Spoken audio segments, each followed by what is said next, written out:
Good morning everyone. आज हम विराम चिन्ह हिंदी व्याकरण का पाठ देखेंगे। सबसे पहले विराम चिन्ह किसे कहते हैं? विराम का अर्थ है कि जब हम बोलते हैं तब हम बोलते समय हमको रुकना पड़ता है, तो उसे हम मतलब रुकते हैं तब हम क्या करते हैं? विराम लेते हैं। तब हम लिखते समय भी हमको क्या करना पड़ता है? हम हमारी भाषा लिखने की भाषा समझने के लिए हमको विराम लेना पड़ता है, इसीलिए हम वहाँ पे विराम चिन्ह लगाते हैं, तो उसे क्या कहेंगे? विराम चिन्ह। तो आज हम देखेंगे हमारे पाठ का विराम चिन्ह यह भाग। तो विराम चिन्ह के कितने प्रकार होते हैं और विराम चिन्ह किसे कहते हैं? तो विराम चिन्ह मतलब है कि विराम चिन्ह का अर्थ है, मतलब विराम चिन्ह की परिभाषा है उसको रुकना या विश्राम लेना। हम बातचीत करते समय अपनी बात पर बल देने के लिए या समझाने के लिए रुकते हैं, बराबर। तो रुकने के इस प्रक्रिया को विराम कहते हैं। और वही प्रक्रिया अगर हम लिखते हैं तो लिखने के बाद में हमको समझाने के लिए कि हम वहाँ पे रुके हैं तो उसको वहाँ पे विराम चिन्ह का प्रयोग करना पड़ता है। तो सबसे पहले विराम चिन्हों के प्रकार पे हम ध्यान देंगे।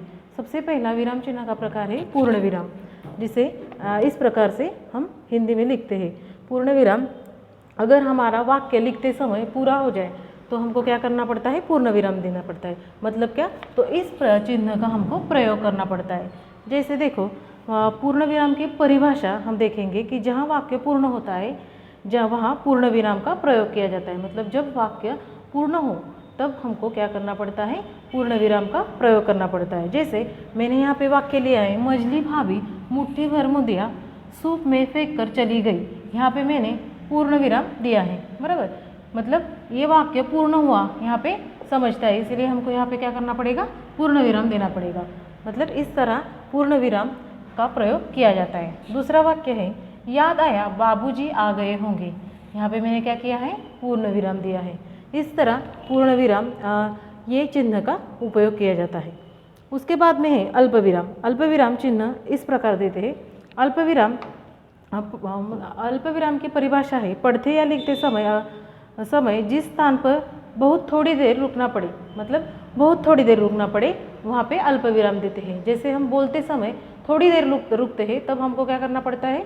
मतलब अल्प विराम का प्रयोग करना पड़ता है लिखते समय।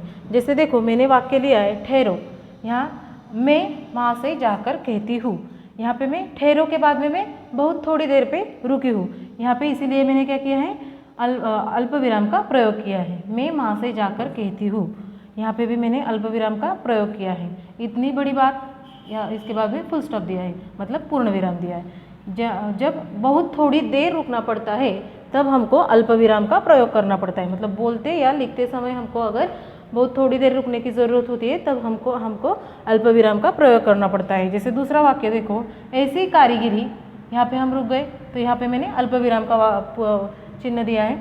उसके बाद ऐसी अल्प विराम, बारीकी अल्प विराम चिन्ह। उसके बाद ऐसा काम पहली बार देख रहा था। ऐसा वाक्य मतलब जहाँ पे हमको बहुत थोड़ी देर रुकने की ज़रूरत होती है वहाँ पे अल्प विराम का प्रयोग किया जाता है। उसके बाद में है अर्धविराम। अर्धविराम की परिभाषा है कि जहाँ अल्प विराम के बाद कुछ अधिक देर रुकना पड़े तो वहाँ पे क्या करता है? अल्प विराम की ज़रूरत होती है। मतलब और अल्प विराम से अधिक समय अगर हमको रुकने की ज़रूरत होती है तो वहाँ पे अल्प विराम का प्रयोग करते हैं। जैसे अल्प विराम इस तरह लिखते हैं, जैसे उसका, हम आपस में कितना भी लड़े टकराए। यहाँ पे हम अल्प विराम से ज़्यादा देर रुक रहे हैं, टकराए, तो वहाँ पे हम अर्धविराम देंगे। बाहरी शत्रु के लिए एक ही है। यहाँ पे हम ज़्यादा देर रुके तो यहाँ पे हम क्या करेंगे? अर्धविराम देंगे। मतलब ज़्यादा, मतलब अल्प विराम से बहुत थोड़ा ज़्यादा, तो अल्प विराम का अर्धविराम का यहाँ पे प्रयोग करना पड़ता है। जैसे दूसरा वाक्य देखो, सभा सोसाइटियों में जाते हैं अल्प विराम, मतलब यहाँ पे हम रुके थोड़ा ज़्यादा, मगर चाहते हैं कि लड़की ज़्यादा पढ़ी लिखी न हो, बराबर। यहाँ पे रुकने के बाद हमको क्या करना पड़ेगा? अर्धविराम देना पड़ेगा। उसके बाद में है प्रश्न सूचक चिन्ह। जब हम प्रश्न पूछते समय अगर हमको किसी को प्रश्न पूछना हो तो हमको क्या करना पड़ता है? प्रश्न चिन्ह देना पड़ता है। जैसे मतलब उसको हमने क्या पूछा है? प्रश्न पूछा है, या फिर उसको क्या जवाब पूछा है, उसके लिए हमको क्या करना पड़ता है? प्रश्न चिन्ह देना पड़ता है। जैसे प्रश्न चिन्ह की परिभाषा है, यह प्रश्न का बोध कराता है। मतलब ये अगर हमने कौन सा भी वाक्य पूछा तो ये क्या करता है, उसके बाद में हमने प्रश्न लिया तो हमको क्या करना पड़ेगा, वो क्या कराता है, प्रश्न का बोध कराता है। जैसे इसका प्रयोग का अंत में आप जैसे यह प्रयोग के अंत में आता है। जैसे देखो मैंने यहाँ पे प्रश्न चिन्ह इस तरह से दिया जाता है, और जब हम प्रश्न लिखते हैं तो उसके बाद में हमको क्या करना पड़ता है, प्रश्न चिन्ह देना आवश्यक होता है। इसीलिए वो जो पढ़ने वाला है उसको लगता है कि ये क्या है, प्रश्न चिन्ह है। तो देखो प्रश्न है, जैसे क्या सामाजिक आंदोलनों का भी आप पर कुछ प्रभाव पड़ा। मतलब ये क्या किया है, हमने प्रश्न पूछा है तो इसके बाद में क्या करना पड़ता है, हमको प्रश्न चिन्ह देना पड़ता है। दूसरा है तो दूध न देने की सज़ा उसे लाठियों से दी गई। मतलब हमने क्या किया है, प्रश्न पूछा है, इसीलिए हमको बाद में क्या करना पड़ेगा, प्रश्न चिन्ह देना पड़ेगा। उसके बाद में है पांचवा हमारा योजक चिन्ह। योजक चिन्ह कुछ इस तरह से देना पड़ता है। योजक चिन्ह की परिभाषा है कि इस चिन्ह का प्रयोग दो शब्दों को जोड़ने के लिए किया जाता है। अगर दो शब्द मतलब समान हो या फिर उनके जो अर्थ है वो समान हो तो उसके लिए ये योजक चिन्ह का प्रयोग करता है। वो योजक चिन्ह कुछ इस तरह से दिया जाता है, जैसे यह दर्शाता है कि उसके दोनों के शब्द परस्पर मिले जुले हो या फिर उसके दोनों के शब्दों के अर्थ समान हो, इसलिए हम योजक चिन्ह का प्रयोग किए थे। जैसे उसके उदाहरण देखो कि दूर दूर, मतलब ये दोनों शब्द कैसे एक जैसे, इसलिए मैंने यहाँ पे क्या किया है, योजक चिन्ह का प्रयोग किया है। दूर दूर तक पानी ही पानी, पानी पानी यहाँ पे ही आता था, परंतु इसकी वजह से मैंने क्या किया है, यहाँ पे योजक चिन्ह का प्रयोग किया है। मतलब पानी ही पानी, तेज़ हवा, इस तरह हम योजक चिन्ह का यहाँ पे प्रयोग करेंगे। उसके बाद में दूसरा वाक्य है, लक्ष्मी के शरीर में एक सिरहन सी दौड़ गई। उसके बाद में सिरहन से एक ही शब्द के एक अर्थ है, इसलिए हमने यहाँ पे योजक चिन्ह का प्रयोग किया है। धन्यवाद। उसके बाद में है विस्मय सूचक चिन्ह। विस्मय सूचक चिन्ह इस प्रकार से दिया जाता है।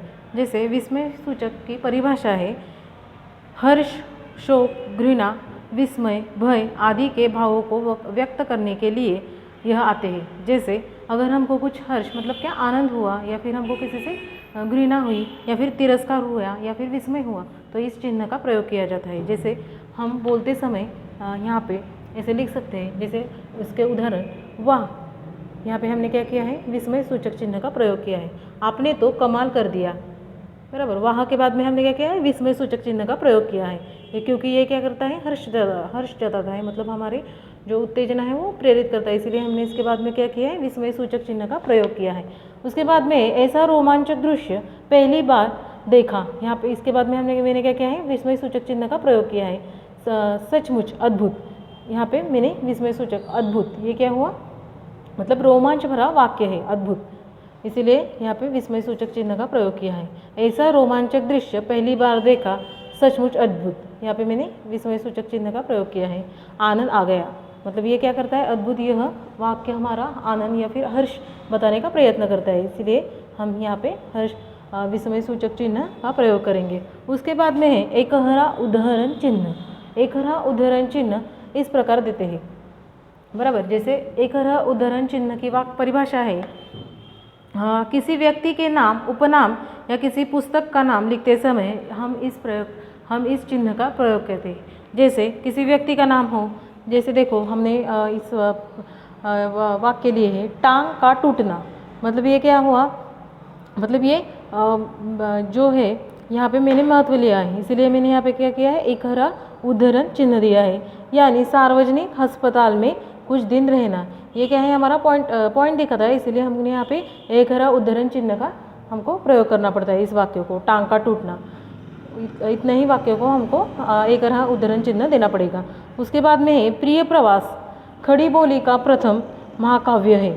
ये हमने वाक्य लिया, इसके यहाँ ये प्रिय प्रवास, यह क्या है, महाकाव्य का नाम है, ये महाकाव्य का नाम है। ये समझने के लिए हमको क्या करना पड़ेगा, यहाँ पे एकहरा उदाहरण चिन्ह देना पड़ेगा। जैसे प्रिय प्रवास, यह महाकाव्य का नाम है, इसीलिए मैंने यह प्रिय प्रवास को क्या किया है, एकहरा उदाहरण चिन्ह दिया है।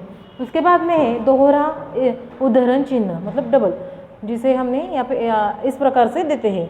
दोहरा उदाहरण चिन्ह की परिभाषा है, जब किसी के कथन को बिना किसी परिवर्तन के जो के तो लिखना पड़ता है। मतलब जो कि तो मतलब जैसा कि वैसा लिखना पड़ता है। जब कोई बोलता हो तो जो मतलब जैसा बोला हो वो वैसे ही अगर हमने लिखा तो वहाँ पे हमको क्या करना पड़ता है, लिखने के बाद में वहाँ पे एक दोहरा उदाहरण चिन्ह देना पड़ता है। जैसे वाक्य मैंने लिया है, क्रिकेट खिलाड़ी को प्रशंसा करते हुए उन्होंने कहा। जैसे उन्होंने क्या कहा, तो मैंने क्या किया है, मतलब उन्होंने क्या किया है, वाक्य जैसे के जैसे लिखा है जो उन्होंने खिलाड़ियों ने कहा है। जैसे एक दिन तुम देश का नाम रोशन करोगे, उन्होंने क्या किया है, एक दिन तुम देश का नाम रोशन करोगे। ये यहाँ पे मैंने क्या किया है, एक दोहरा उदाहरण चिन्ह का प्रयोग किया है। जैसे एक दिन उन्होंने क्या किया, वाक्य जैसे के जैसे लिखा है। मतलब जो वो खिलाड़ी की जो प्रशंसा की है वो प्रशंसा मैंने क्या की, वैसे की वैसे लिखी है, इसीलिए वहाँ पे हमको क्या करना पड़ेगा, दोहरा अवतरण चिन्ह देना पड़ेगा। उसके बाद में दूसरा वाक्य है, सिरचंद ने मुस्कुराकर कहा। उन्होंने सिरचंद ने मुस्कुराकर क्या कहा कि यह तुम्हारी माँ ही कर सकती है बबुनी। यहाँ पे मैंने दोहरा अवतरण चिन्ह का प्रयोग किया है। सिरचंद ने मुस्कुराकर कहा, क्या कहा है, तो ये कहने के वाक्यों को क्या किया है, मैंने दोहरा अवतरण चिन्ह दिया है। तभी हमको क्या करना पड़ेगा, दोहरा अवतरण चिन्ह पहचानना पड़ेगा। उसके बाद में है नोवा विवरण चिन्ह। विवरण चिन्ह कुछ इस प्रकार लिखते हैं। अभी विवरण चिन्ह की परिभाषा है कि जब किसी वाक्यांश के बारे में कुछ विस्तार से कहना हो या फिर किसी पद की व्याख्या करनी हो तो हमको विवरण चिन्ह का प्रयोग करना पड़ता है। जैसे अगर हमको कुछ पॉइंट लिखना हो, मतलब हमने जैसे लिखा गुणवाचक, तो गुणवाचक के सामने हमको क्या करना पड़ेगा, विवरण चिन्ह देना पड़ेगा। और विवरण चिन्ह देने के बाद में तुमको क्या करने पड़ेगा, गुणवाचक के मतलब जो इन्फॉर्मेशन बोलते हैं हम जिसको, वो लिखना पड़ेगा। तो भी हमको विवरण चिन्ह का प्रयोग करना पड़ता है। जैसे कि गुणवाचक, संख्यावाचक, परिणामवाचक, इस प्रकार को इस वाक्य का मतलब जब किसी वाक्यांश के विस्तार से कहना हो तो उसके पहले हमको क्या करना पड़ेगा, विवरण चिन्ह का प्रयोग करना पड़ेगा। उसके बाद में 10वां है कोष्टक चिन्ह। कोष्टक चिन्ह मतलब क्या, इस तरह हम कोष्टक चिन्ह का प्रयोग करते हैं, मतलब इस तरह हम कोष्टक चिन्ह लिखते हैं। जैसे कोष्टक चिन्ह की परिभाषा है, किसी पद का अर्थ प्रकट करने के अथवा नाटकों के पात्र के भाव व्यक्त करने के लिए हमको कोष्टक चिन्ह का प्रयोग करना पड़ता है। जैसे हमको मतलब किताब में नाटक वगैरह दिए होते हो तो उसके बाद में मतलब कौन किससे बोला तो हमको क्या करना पड़ता है, वहाँ पे कोष्टक चिन्ह का प्रयोग करना पड़ता है। जैसे मैंने वाक्य लिया है, गोपाल प्रसाद उमा से, किसे कहा, उमा से। अगर हमने यहाँ पे कोष्टक चिन्ह का प्रयोग न किया हो तो हमको वाक्य समझ में नहीं आएगा, इसीलिए हमको क्या करना पड़ेगा, यहाँ पे कोष्टक चिन्ह लेना पड़ेगा। जैसे यहाँ पे मैंने कोष्टक चिन्ह का प्रयोग किया है, उस कोष्टक चिन्ह में मैंने क्या लिखा है, उमा से, गोपाल प्रसाद उमा से, तो तुम पेंटिंग वेंटिंग भी सीखी है, ऐसे मतलब यहाँ पे मैंने कोष्टक चिन्ह का प्रयोग किया है, उमा से। उसके बाद में दूसरा वाक्य है, राम स्वरूप चौक कर, कैसे, उन्होंने मैंने कोष्टक चिन्ह कहाँ पे दिए, हाँ पर मतलब चौक कर को क्या किया है, मैंने कोष्टक चिन्ह में लिखा है। जैसे बिजनेस समझ कर, ओहो अच्छा, समझ कर को भी क्या किया है, कोष्टक चिन्ह में मैंने लिखा है, क्योंकि यह वाक्य क्या करता है, हमको ये बात दर्शाता है कि कौन किससे क्या कह रहा है।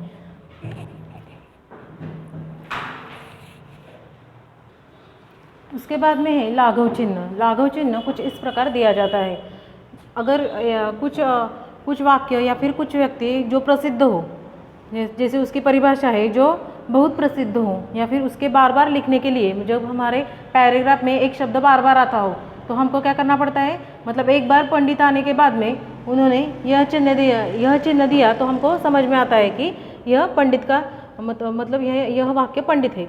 जैसे देखो कि हम वाक्य लिखते समय इस प्रकार लिखेंगे, जैसे प लिखेंगे, उसके बाद में लाघव चिन्ह का प्रयोग करेंगे, मतलब जैसे पंडित के स्थान पर इस चिन्ह का प्रयोग किया जाता है।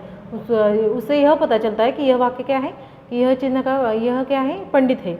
जैसे डॉक्टर के बाद में मैंने क्या किया है, लाघव चिन्ह का प्रयोग किया है। जैसे यह वाक्य हम डॉक्टर के यह चिन्ह हम डॉक्टर के स्थान पे प्रयोग कर सकते हैं।